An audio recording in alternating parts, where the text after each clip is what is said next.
Assalamualaikum warahmatullahi. Okey, untuk tajuk minggu ni adalah kelajuan.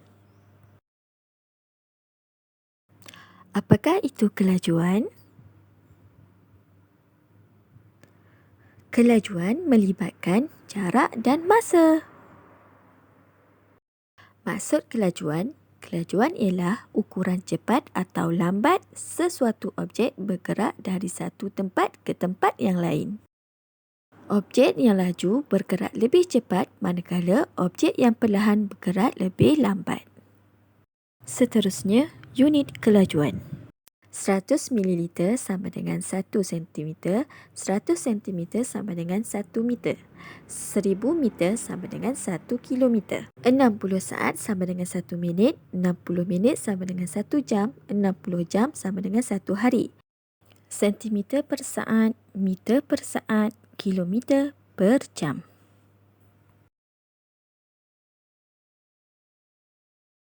Seterusnya, formula untuk mengira kelajuan.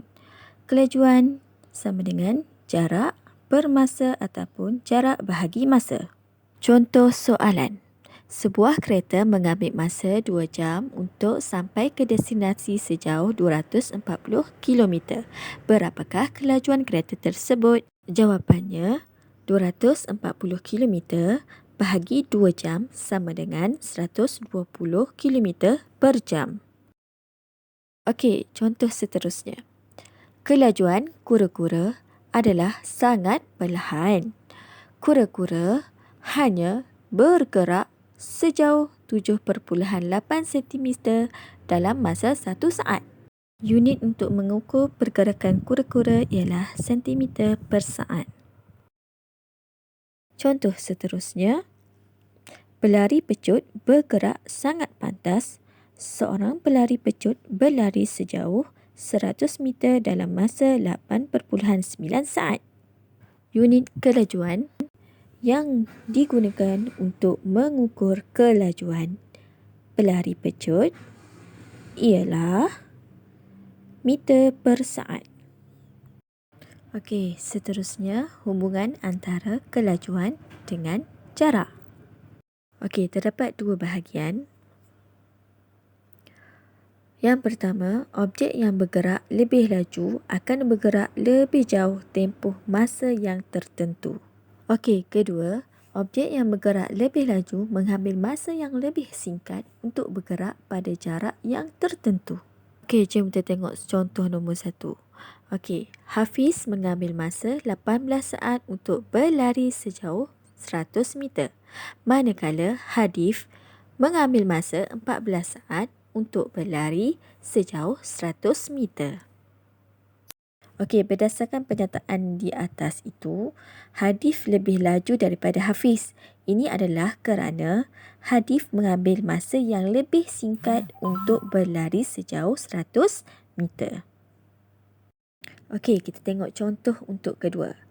Siput bergerak sejauh 140 cm dalam masa 1 minit. Kucing bergerak sejauh 800 cm dalam tempoh 1 minit. Berdasarkan contoh di atas, kucing bergerak lebih jauh berbanding siput dalam tempoh 1 minit. Jom kita tengok video yang disediakan. Untuk melawat datuk dan neneknya. Dia dalam perjalanan dari Kuala Lumpur ke Melaka dengan kereta. Bapanya sedang memandu kereta. Jessie bertanya, "Berapa lamakah masa yang diambil untuk kita tiba, ayah? Bolehkah kita bergerak dengan lebih cepat?" Ayah menjawab, "Kira-kira 2 jam. Tidak boleh. Kita perlu mematuhi had laju." Kereta bergerak lebih cepat daripada bas. Mengapakah kereta bergerak lebih cepat daripada bas? Ia adalah disebabkan oleh kelajuan. Kelajuan adalah ukuran berapa cepat suatu objek bergerak antara dua tempat. Kelajuan adalah kadar di mana objek meliputi jarak.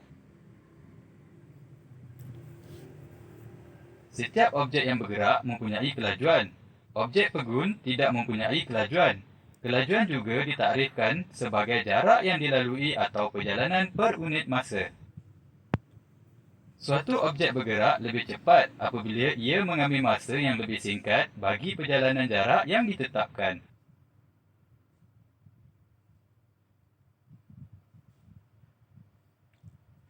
Satu objek bergerak lebih cepat apabila bergerak dalam jarak yang lebih panjang dalam masa yang tetap. Dalam masa 2 jam, kereta bergerak dalam jarak yang lebih panjang berbanding bas dan lori. Oleh itu, kereta adalah yang paling cepat. Untuk latihan, boleh buka buku muka surat 130 dan 131.